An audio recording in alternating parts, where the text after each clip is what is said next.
Assalamualaikum warahmatullahi wabarakatuh. Bertemu lagi dengan Oleh Project. Kali ini kita akan membuat tutorial gimana sih caranya pasang seal master rem depan.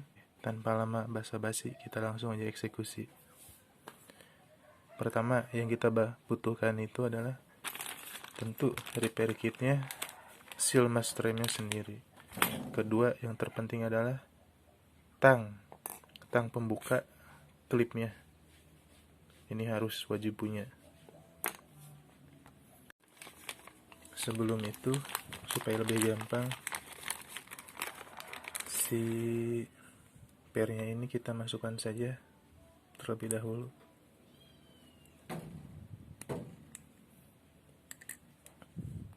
Nah, seperti ini gambarannya, jadi kayak gini.